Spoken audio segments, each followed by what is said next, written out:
I think Shambhala is one of the mainstream festivals that has music that goes the latest. Like, I think every night the music doesn't stop playing until like 7 or 8 a.m. Bro, that's not night. No, exactly. Yeah. Straight up like sunrise and then daytime. And if you don't know how to pace yourself, like it can really get a hold of you. This is Modern Day Hippie. We are your homies who've done nearly every drug under the sun. Over 600 psychedelic trips and nearly every kind of bender you can possibly imagine have armed us with a universe of knowledge. I'm Yuki, and with my co-host Reggie, we talk about how we do drugs in a responsible, safe, and fun way to improve our lives. Before we dive in, and so we don't get sued, a quick legal disclaimer. This podcast is for educational and informational purposes only. Our goal is to educate and inform others about the realities of substance use in an engaging and entertaining format. We share these experiences so you can learn from them without trying them yourself. By listening to this podcast, you agree not to attempt to recreate anything found in this episode or in any of our other content. We are not confessing to any acts stated in this podcast. The content in this episode should not be treated as factual or real in any way. With that, we welcome you through our portal and hope you enjoy the show. What's up, hippies? Hope you're having a vibey day today. I'm Reggie, joined here by my co-host Yuki. And Yuki, I heard you had a lot of fun this past weekend. Yeah, man. I just recently got back from this really dope music festival called Shambhala. This one was special for me for a multitude of reasons. I would say the first one is that this festival has been at the top of my list to go to for a long time because it is known as the music festival where they don't allow alcohol at the festival. They don't sell it. Shit. You literally can't bring any. Like, they search your car specifically for alcohol and a few other things. But it is literally the music festival known as being a mecca for drugs, which, as you guys know, if you've been listening to the podcast for a while, we are big fans of personally. And so this was something that I really wanted to go out and explore for myself. Hell yeah. Yeah, I remember you mentioned it on the pod a couple of times that they have this music festival where they don't allow any alcohol. And I'm like, that sounds amazing. So where was it?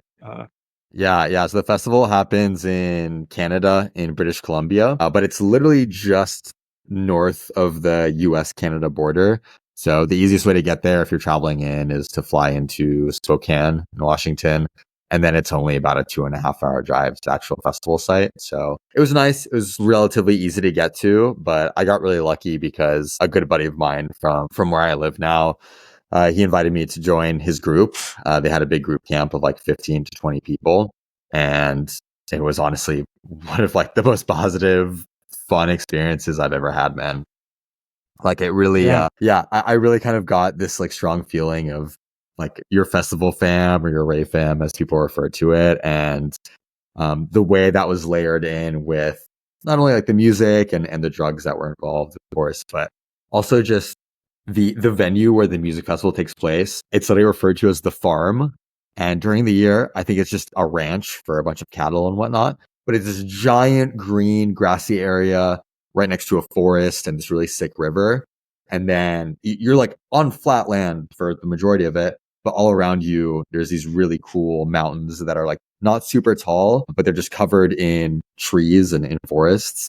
And you kind of feel like you're just surrounded by forests like everywhere you look. Damn. It was just really, it was very almost like spiritual. Like it really did feel like a magical place. And then the way just the festival is set up and the way the stages are kind of like built into the land almost really made it feel like it was not like 100% humans just like imposing their construction and their stages and all their shit onto the land, but really like building it into the land itself. So there's one of the stages that opened a little bit early. It basically, so the festival itself is 3 nights. It's Friday, Saturday, Sunday nights, but you can pay a little bit extra and you can actually come literally up to 3 days early before the festival. So you can come in as early as Monday, like the week before the main festival days. And so most of our group got in on Tuesday, and it was awesome to just like vibe with all the other camps. You know, like you're camping next to thousands of other people, and I really just like a vibe, dude. Like the cool thing that I realized with so many of these like longer camping festivals is that because it's extra work to get yourself there, it really only attracts the people who like really want to go there. And so people, you know, who go to Shambhala know what the vibe is. They know it's about drugs. And so, dude, you're just walking around the group camping area. You hear like whip it balloons like filling up.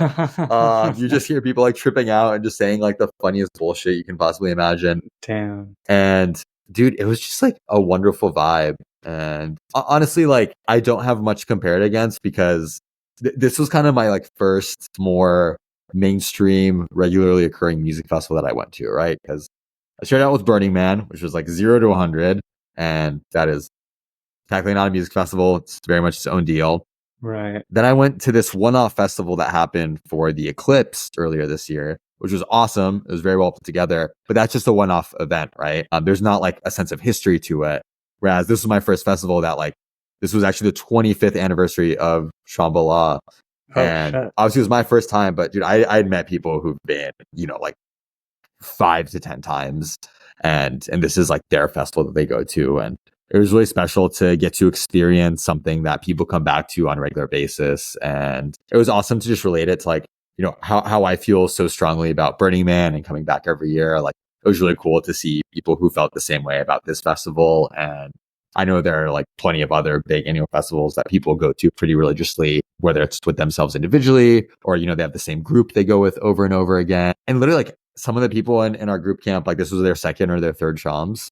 And they were running into people in the crowd who they met at previous sham. And actually, That's funny so enough, cool. a couple of people who were in our group, I was like, oh, like, how do you guys know each other? Like, oh, we literally met the last day of shams last year. And dude, it was truly magical. It was funny because on the topic of the drugs, right? Like a few people in our group did want to drink, like some, nothing egregious, but they literally snuck in alcohol to the Oh my festival, god. which is hilarious. They literally put it in plastic water bottles, just like regular ones, and they marked the caps the little X's, so they could tell which ones were alcohol versus actual water. And they brought it in. We got a big RV. We had 8 people sleeping in an RV. I was sleeping in this little bunk bed. It was basically 3 layers of bunks, but in the height of a normal room, so they're kind of claustrophobic, but honestly, it was super cozy. Like that was a great place to just get some rest. And then honestly, we did a good job of setting up our camp. We had all these chairs and tarps and tables and a grill and a ton of food and lights, speakers, music. Oh, that's a legit camp. Damn. Dude, yeah. How And long honestly, was like, this? what's up? How long was the festival? So we were there for 5 days. Oh shit. Oh, I thought it was like a weekend thing. Damn, it was like a whole week.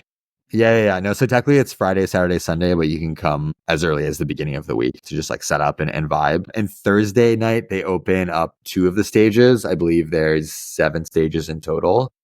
And so Thursday night was kind of the pre-party, but they opened up those 2 stages and they had music playing and it was just like freaking packed. And yeah, man, honestly, like for an experience like this is also the first time that I feel like I've really been brought out by a group. And as you know, usually I'm the one like planning a lot of the things and making it happen. In this case, I was very honestly lucky and fortunate that my friends planned out a lot of the logistics for this. Honestly, just about all of them. Like I kind of just showed up with my clothes and a sleeping bag just to have it. And it was awesome, man. Honestly, one of my biggest like learnings from it, and this is a little bit more like personal stuff, and then we'll dive into some more of like the drug related things. Hey hippies, we hope you're enjoying the show so far. If you're listening to this on Spotify or Apple Podcasts and are having a good time, you need to come over to YouTube and subscribe to the Modern Day Hippie YouTube channel. We publish exclusive video content, and I promise you the experience is richer and more interesting. So if you're getting any value at all, stop what you're doing, open up the YouTube app, and subscribe at Modern Day Hippie. If you're watching this on YouTube and aren't subscribed yet, what are you doing? Go press subscribe. Thank you and enjoy the rest of the show. On the personal side, like I realized that festivals like this, I don't think are like the perfect fit for me because by the 3rd night, I feel like I had really kind of gotten like oversaturated on the music. Like even though there are these awesome like artists and DJs playing that I really like, I was like, man, I just kind of want some like, I still want to like do drugs and do something fun, but like not necessarily have it be music related. And there are some other small attractions there, but it's not the same as what my baseline is, which is Burning Man, where it's like That's a Burning high Man. baseline, bro. I know, right? Like I spoiled the shit out of myself. I kind of ruined myself a little bit too. Because like at Burning Man, like obviously there's insane shows and whatnot, but at any time you can just ride your bike out to like Deep Playa and just chill in silence. You can go to camps that do a million other things other than like throw parties and play music.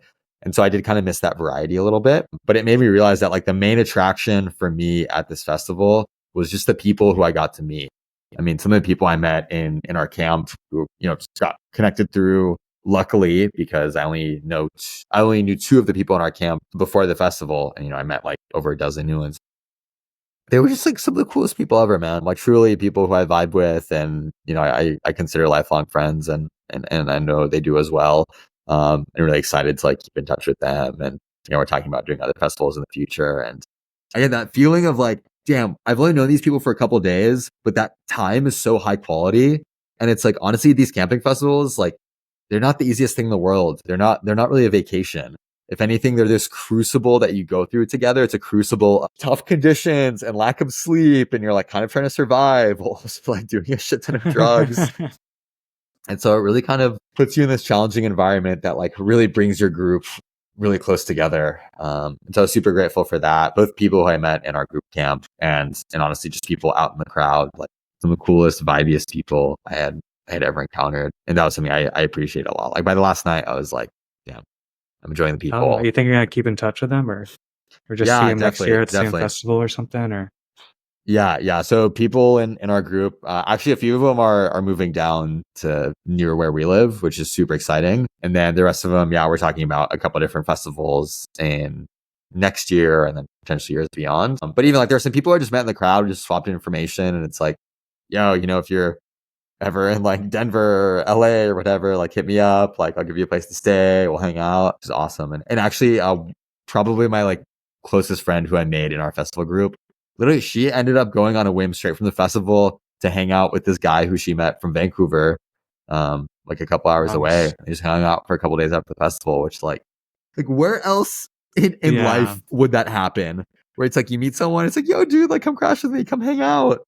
Dude, I love the festival culture, man. I remember when I went to Wobble Rocks, I felt like everyone was my best friends. And I just like met them in line waiting for the festival to start. And like people like share drugs, like they share stories, contact information. And a lot of these people like literally will do exactly what you're describing. They'll be like, hey, we go to a lot of festivals. So if you're ever in town for a festival in my city, you have a place to stay, and vice versa. And like, it's really cool. The community is really dope, like the festival community. Yeah, no, it's such a real thing. And it's something that like I know exists, I see memes about it. I'm on like some subreddits about like raves and festivals, but it's like every time I experience it, it's really special. And it's something you run into in some degree, just like raves in your local city. Right. But when you're on a festival, like it's just to the 10th degree. It's like, damn, we're all in this crazy place together doing this wild experience. We're all like fucked out of our minds on drugs, but also just like trying to have a good time and vibe and really get something out of this experience.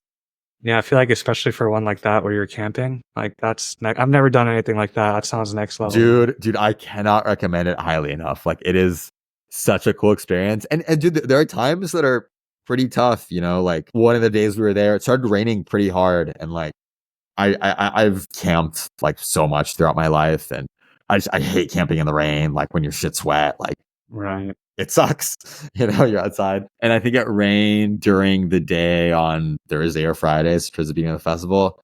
And I was shrooming pretty hard, and I was just like, damn, like this kind of sucks. Like all of our tarps that we had laid down were like filling up with water, and it's like the rain will stop, and then we need to clean it up, and blah, blah, blah. And then it's like we had 8 people staying in this RV, so our shit was everywhere. And it's like, okay, I don't know where you're doing it together, though. Exactly.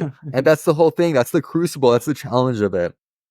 It's like it's like getting hazed, It's like you're getting hazed by like nature and drugs. You know what Juice WRLD says? Getting high is exhausting. Yo, that is straight up. Rest in peace, bro. True. But yeah, dude, it is. Like getting high like that, like tripping out and doing a bunch of drugs and being in nature and camping. I mean, that's a lot, dude. Dude, yeah, it is a lot. Especially, I think Shambhala is one of the mainstream festivals that has music that goes the latest. Like, I think every night the music doesn't stop playing until like 7 or 8 a.m. Bro, that's not night.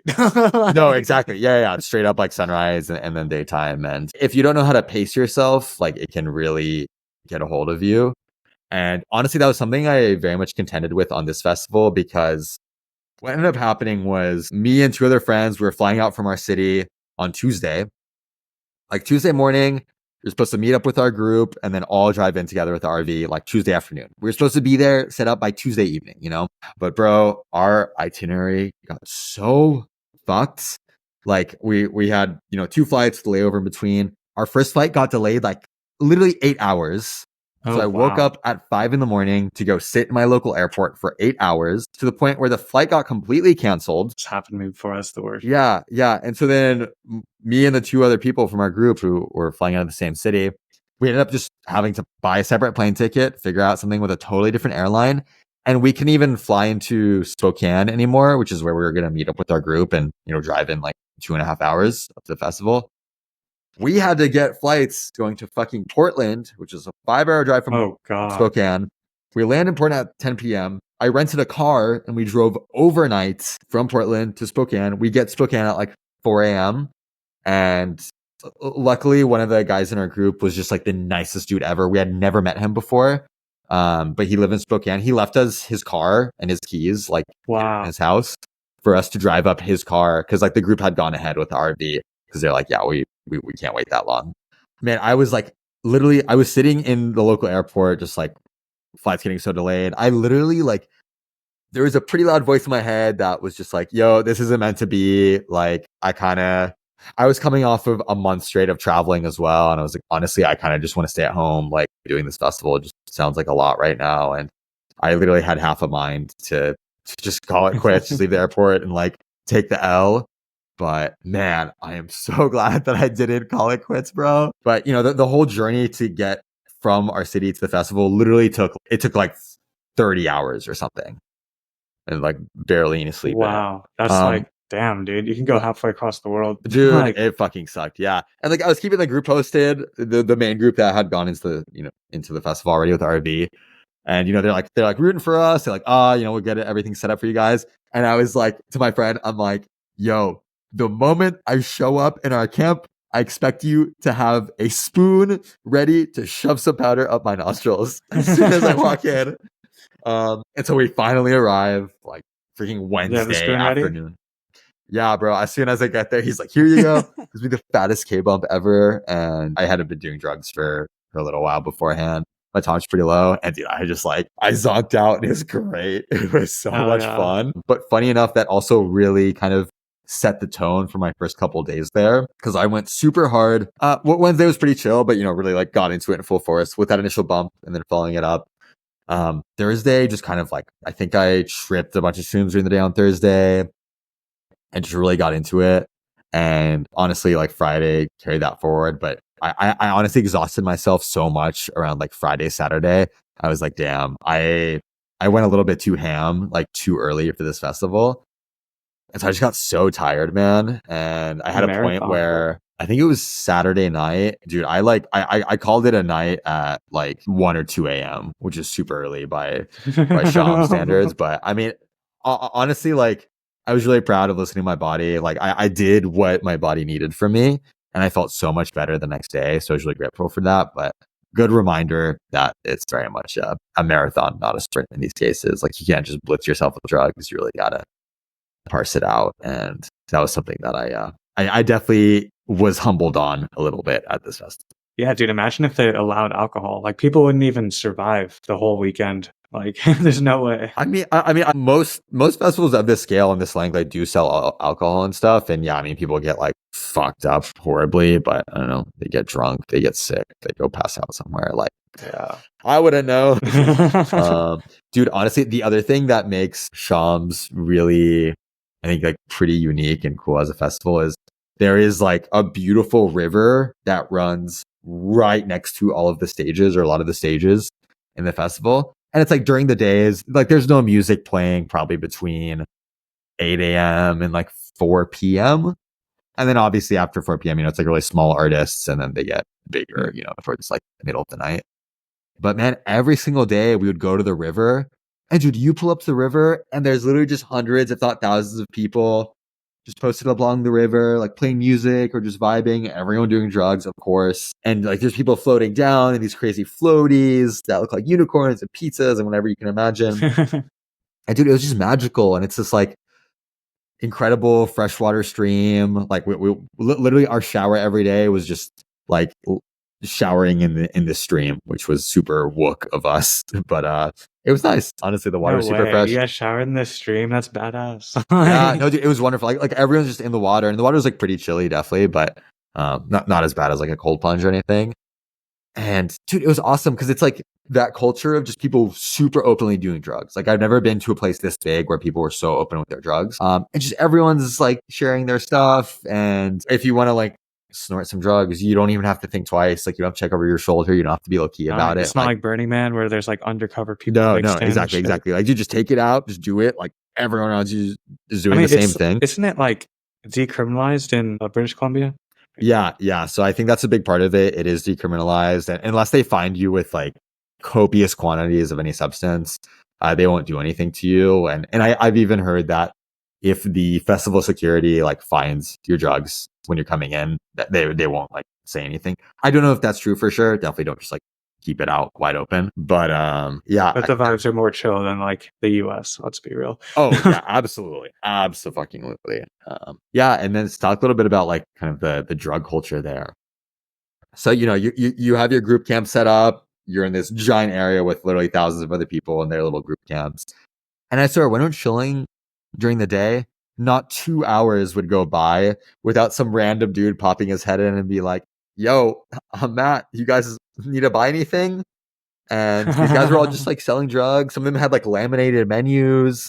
Wow. They had like And everything. like none of them are like feds or anything? Like No, dude, I haven't heard of that being the case. And all the guys who walked into our camp were mad chill. And because we were coming in from the US, like our entire group was like, don't bring in any drugs across the border. wow. Just 'cause Oh, it's so pretty y'all didn't dicey. bring in anything. We didn't bring in anything. A few people brought some stuff, but really like we planned on buying everything there. And like, yeah, especially the first couple days of the festival, these guys are just making their rounds. You just buy it from them on the spot, like at your campsite. Also, the drugs are so cheap. I don't like the prices are super low, and then you're also paying in Canadian dollars. And like, Oh, dude, like it was nice. like some of these things were as little as like half the price of what I was paying in the US. Damn, dude, I believe it. Because Yeah. there's a lot of drugs over there in like the Vancouver area and shit. Yeah. So that was super nice. And then honestly, the other great thing about the festival and the fact that it like embraces drugs is that the entire weekend, there's this big tent you can go to on the festival grounds where you can get your drugs tested for free. No way. Dude, that's Yeah. so badass. No, Dude, I see why you're right? hyping up this festival so much. Like, No, it's awesome.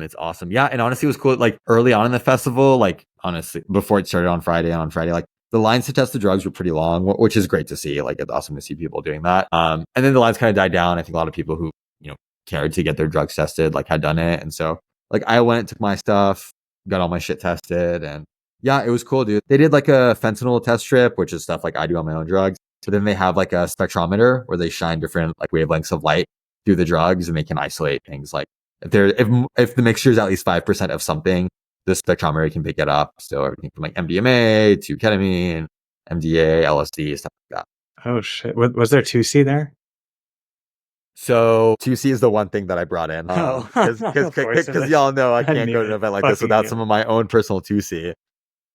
Yeah, dude, your 2C is just different, bro. Like you have that Dude. custom 2C batch. Like, Yeah, exactly. No, there was no 2C, at least the guys who came by that were selling us, but they did have some like actual 2CB. And that was pretty nice. Like one of the nights I snorted, a decent bit of it and felt pretty good, which I appreciated. But honestly, I've gotten so spoiled with my own batch of 2C that I'm like, oh man, this stuff is great. I mean, 2CB is different, but Yeah, Wow. exactly. damn, I've never snorted 2CB. I would like to try that. Dude, yeah, you definitely be like pretty careful with it. Like you need to do really small quantities. Like honestly, the people who I was camping with, for most of them, this was their second or their third shams, and they definitely knew their way around drugs. Like I'd say they're like on a similar level to us in terms of just experience and knowledge and like responsibility of doing drugs. It was cool to be around like a significantly like large group of people who had that same background, and we really coordinated like what nights we were all going to roll, what nights we were all going to trip. And I like somewhat Nice. adhered to that, but I also combined that with me wanting to go on my own journeys. Like the first main day of the festival, I think everyone did a lot of shrooms. Dude, some of these guys literally did 10 plus grams of shrooms. Dude, that's a vibe. which was wild. I've Yeah. done that, never at a festival, but I've done that, and it's the shit, bro. Like, and it's not gonna be like, it's not like when you take too much acid and like you're just tripping for days, you know? Like, you'll still just trip for like a day. Like, Yeah, like it'll pass over. No, but that day I ended up doing acid instead, and it was my first time doing acid in a while. Every time I do acid now, it just reminds me of how much I love acid. Like definitely my favorite, like dude, pure yeah, psychedelic. we need to revisit that drug tier list because I've been thinking Absolutely. about that too. And I have a bunch of acid I'm sitting on that I'm just like, it's different. Nice. Yeah, no, I think I still have a good bit of the tabs that you gave me, which I'm going to take to Burning Man with me, which I'm really excited to do a shit ton of acid at Burning Man. But, you know, one of the other things was early in the festival, like Thursday or Friday, I did some shrooms and I was like tripping pretty hard, I think Thursday. But also the shrooms made me really sleepy. And then Saturday was the night that I was really like I was already tired and powering down. But I did some shrooms that night too. And dude, I swear they just like knocked me out. Like Really? I've they never made me feel experienced too that. tired to stand. Like, but my friend and I just went and kind of like cuddled under a tree and just like talked for a couple hours. And I was like, yeah, I'm gonna go to bed. But yeah, dude, I feel like the last couple of times I've done shrooms, they've just really made me sleepy. And Did you granted, bring in your own shrooms or was it like from the festival? no, yeah, the shrooms we bought there. So you could buy raw So they were shrooms, like raw shrooms? but Okay. yeah, I ended up buying chocolates and gummies. Dude, the best tasting mushroom gummies I've ever had in my life. Like, I legit could not pick out the flavor of the shrooms a single bit, and the gummies tasted amazing. Like, straight up tastes like candy. They were great. Damn. And the chocolate's really nice too. But they also sold raw shrooms. They were pretty good about having different strains, like each of the kind of the traveling drug salesmen around the festival. They were good about having a couple different strains, whether it was raw, whether it was like put into some sort of edible. But one of our friends did come in with like 10 grams of raw mushrooms that he really liked from Washington. Nice. Yeah, that was good. We got 2 DMT pens as well. Oh, dude, Which those is are the shit. Those are so freaking convenient. great. Yeah, no, honestly, one of the nights of the festival, like our entire group was rolling and they were really stoked to like do DMT while rolling. And so we're all just kind of like hugging each other, whatever, all lovey dovey. And we're also just chiefing the fuck out of this DMT pen, like just passing it around nonstop. And honestly, I think we almost killed the entire cart in one night. Yeah. Oh yeah, I've But been there. Was there any, which I don't recommend, by the way, like like doing that much DMT like in a night, unless you are, like, sounds like you guys are sharing though, so like sharing. yeah. But what was the weed culture like? Did people like, because isn't weed legal over there? Like, so were people even smoking, or was it just like, oh fuck that, like we're on No, other shit? people were definitely smoking. I didn't look into the legality of it because I'm not a big weed guy at all. But there's definitely weed there. Like, you could smell it sometimes. There's definitely joints that were passed around. Like, I definitely hit a couple of joints. So I assume it's legal in British Columbia. I think so, but don't quote me on that. But you know, people were smoking, but I think because there's so many other options of drugs you can do as well, and because for a lot of people, you know, like this is like one of, if not their like big festival for the year. Like this is when they're like doing their rolls and their big trips, and like it's also just such a magical place to do it. Like, what's really, I think, unique about Shambhala is all the stages are very close to each other, and they're angled in such a way where like there's not really a lot of sound bleed between them. But like, dude, you can get between any of these stages like within a 5-minute walk, like tops. So they're all really close Damn, together. that's sick. And then kind of in the middle of where a lot of stages are, there's this giant pavilion area with like all sorts of food vendors, all these like No other like way. attractions and things that are open You like could all just buy night. food. Oh, Like, dude. And actually the food was fire. Like everything I ate there was freaking fantastic. Do you know what poutine is? yeah, the Canadian fries with the Yeah, like fries, the gravy gravy and and shit. cheese and meat. Oh my God. I had like the poutine 3 times I was there, and it was like the heartiest meal ever. Oh, I believe it. That Yeah, was good. Dude, especially when you're like exerting that much energy, like poutine sounds perfect. Yeah, exactly. One of the mornings, I think it was like 5 or 6 a.m. Like the sun was rising, and I was like, all right, I'm gonna go call it. But I was hungry, so I found some place that was selling these like breakfast wraps. Dude, I bought a breakfast wrap that was literally like, I don't know, it was probably like 10 inches long, and it was so girthy. It was like thick as fuck. And dude, I just like devoured that thing on my walk back to camp, and it was so good. Just getting that warm food in your belly after a night of like dancing and doing drugs and partying. I slept like a baby that night. That was great. And Dude, was there food being sold like at all times? Like did the vendors just like cycle or what? yeah, I would say at any given time, there were at least some vendors open. The prime times were definitely during the day and then probably until around like 4 a.m., let's say, for like all of the vendors. But even, in like the really off hours, which are probably like 4 a.m. to noon, there were still some vendors that were open. Like that wrap I got was from one of the ones that I'm pretty sure was open 24/7. And obviously they have people like working different shifts and stuff I Wait, so hope so. yeah, I hope so too. Yeah, yeah. I mean, who knows if you're on enough drugs, Yeah. probably working for a long time. But were they selling anything else, or was it just like food and then like your like plugs going around? Yeah, no, dude. So all these bigger festivals, like they actually take their vendors pretty seriously. So all the food being sold there was either like local restaurants or food trucks. Like they don't let just anyone sell food there. Like it was actually nice quality stuff. Then the festival also had its own booths where they're selling Like smoothies, merchandise? water, salads, more like basic stuff. Obviously, they have merch, and then they have this Did you whole get area where there's all these vendors who are like vetted vendors, and all these vendors go to like all the big music festivals. So people who sell all sorts of like rave clothing, Oh shit. Okay, cool. So they to do like have stuff. necklaces, spoons. Like honestly, you could if you really wanted to, you could show up to that festival with literally the clothes on your back. You could buy as many festival fits as you want. You could feed yourself by eating there every meal, but you would pay a fortune because Yeah.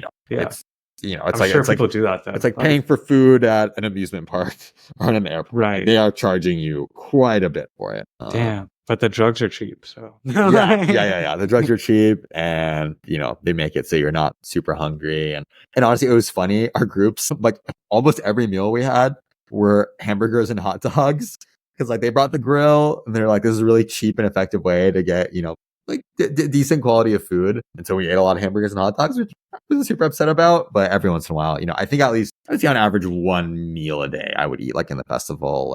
And also, like, where we were camping was probably a solid, like, 10-15 minute walk from the festival, which honestly wasn't bad. Some people camping way further away. But, you're in the festival, you're hungry, especially if it's night and it's chilly. You want some, like, warm food. Yeah, man. But it's literally like this town. It's literally like it's a little village. It's a little village. Exactly. Yeah. Damn, I gotta go with you sometime, man. Dude, you really have to, man. I really want to get you out to one of these festivals. Like, I think you're gonna vibe with it. Like, and especially it's like you have like the camping experience from growing up. So like that part of it's like not crazy. And I think as long as you have a good head about you with drugs and knowing how to pace yourself, also having the education, that it is a wonderful, positive experience. And especially you go with a group of homies, like, oh man, you'll have the best time. And like, again, like the biggest thing I want to emphasize for this is like, as someone who loves music, loves EDM, and who loves drugs, both those things were there in full force. Like my favorite part of this festival were the people that I got to meet. And honestly, what was really special was the new person who I got closest to in this group, this girl who I just really bonded. We're like, I don't know, like soul friends, soul brother, sister kind of vibes. She's like just starting to get into drugs, and she really like trusted me. It's kind of like guided her journey throughout the weekend with different drugs. And it was really special to get to do that for someone who I'm like, is just like a wonderful human. And I want to make sure she had like a good experience with it. And she's very serious about like doing drugs responsibly, which was great. But it was so funny because towards the beginning of the weekend, she was like, to back up a little bit, I feel like there's two modes of doing drugs in these festivals. Mode number one is like when you commit to like a trip, like you do a bunch of acid or a bunch of shrooms or Molly, like you kind of prepare for it. The whole group does it. It's like, it's like an event, right? It's like the event tonight is we're all rolling together. That's mode one. Mode two of doing drugs are the drugs that you're just kind of casually doing throughout the entire thing. Like even when you're at camp, just vibing. And a lot of that's like snorting things, mostly ketamine. Ketamine was very big. And so this girl, she was very cautious, especially around like doing drugs casually. Like she hadn't snorted a lot of stuff. She wasn't super familiar with ketamine. So like kind of slowly introduced her to that and to my magical 2C. And it was so funny because that's a good intro, man. You're spoiling people out here. Exactly. And by the last day, it's like, it's literally Monday morning, like Sunday night's over. The sun has risen. We're literally cuddling up. There's this like half built house with just like really vibey, like not mattresses, but these really deep couches and like blankets. And the structure is built like right along the river. It kind of overhangs the river actually. So you're just sitting there and you look back and like the sun's rising and the river's flowing, which is beautiful. And, at that point, we're snorting drugs. And my friend's like, do you have more 2C? Do you have more ketamine? I'm like, yes. It's like, you beautiful little degenerate. Yeah. But no, it was cool, man. I cannot recommend one of these experiences highly enough, honestly, to anyone listening to this. And it can honestly be intimidating, like, especially if you haven't gone camping that much. But honestly, what I've realized, and especially knowing there are so many festivals out there these days, like there's so many big ones, there's so many small local ones, is like, as long as you bring a good self, like a good attitude, and you go with good people, I think you're pretty much guaranteed to have a good time. Like, that's the only thing that Dude, I feel matters. like I hate that like going with good people is probably the hardest part for a lot of people. Yeah. It's just like, how do you meet those people? Like, if you, I mean, you've met a lot of people. Like, how did you meet all these great people? Like people. I just like got from what I'm really, reading in like some of our comments on some of our episodes, like people don't even know that people like that exist. You know what I mean? Like, yeah, no, that's so true. And honestly, probably the easiest way to get started is find like whatever your local community is for, I think especially raves and EDM, like that is pretty corollary with like drugs, but also what I'd interpret as like on average, kind of more like responsible, intentional drug use. And then that can really open the world to like some of these festivals. And then the other point that I want to end on is that like, I think a lot of people like to compare festivals like, oh, like Shambhala is better than Electric Forest, like EDC is like go big or go home. Again, you will have the time of your life at any of these places if you bring a good self and you go with good people. And I would honestly really, if you're looking to go to your first festival, I would just optimize for whatever is like closest to you, whatever is most convenient. Because I will say, if you have to fly into a festival, obviously that makes it a lot more expensive. And you either need to have a few people in your group who live there and can do a lot of the on the ground prep, things like buying food and like getting tents, like RVs, whatever. Or you need to do a shit ton of planning for that in advance. And that can be pretty stressful, especially if it's your first time, you don't fully know what to expect. Versus dude, yeah. the last festival I went to was an hour and a half outside of my city. I drove my car. I packed my car with all the stuff I needed. Like that was a breeze, man. And so like, especially for early festival experiences, like that is definitely the easiest way to do it. Dude, yeah, and I feel like if you go to a festival, even by yourself, but like if with at least one person, ideally, in my opinion, then you're gonna meet so many people and you will have a community like so much faster than you even think. So like even if you don't already have a community or have a group, like you can definitely meet people. And like if you're scared to go alone, go with like one trusted person. And like you guys will, like I'm telling you, like no matter what, like you guys are gonna make friends and shit. Like people are so open and friendly at these things. It's such a vibe. Yeah, no, and even me knowing that, having experienced that, like that still takes me aback, just like how friendly and open people are. And actually, I met more people than I was expecting who went totally alone. Like, yeah, I just kind of came with my Oh, I tent, believe whatever. it. Like you could Dude, totally go alone and just like make friends there. no, dude, and honestly, like those people are probably having like some of the best times. Because even for me, like there are times that I like really want to be with the group, and other times I'm like, dude, I just want to go explore on my own and go meet some people. And yeah, man, it's truly like some of the most positive, kind people in the world. Like it's one of those things that it sounds cheesy, but it kind of renews my humanity and it renews my faith in the human race. Hell yeah. So yeah, man, it's a beautiful thing. But I'm excited to get you one of those as soon as possible, man. I know you got a lot of things in the works, but we'll make it happen. All right, Mel. Thank you so much for listening. If you guys have any festival experiences that you want to share with us, feel free to drop them in the comments. We'd love to hear them. Maybe even share them on the podcast. And then, yeah, if you guys have like questions on getting ourselves to festivals, I know it's intimidating, a lot of planning. We're happy to answer any of those in the comments as well, or do kind of a prep episode on some festival stuff. That's the pod, guys. You've been listening to Modern Day Hippie. As you exit the portal, we have just one small ask of you. If you learned something new today, had a laugh, or resurfaced a drug story of your own, we want to hear about it. Drop us a comment on YouTube and show us some love on your favorite podcasting platforms. Internet algorithms really dog on us because of the topics that we discuss, so your support goes even further here than you might think. We'll catch you next week.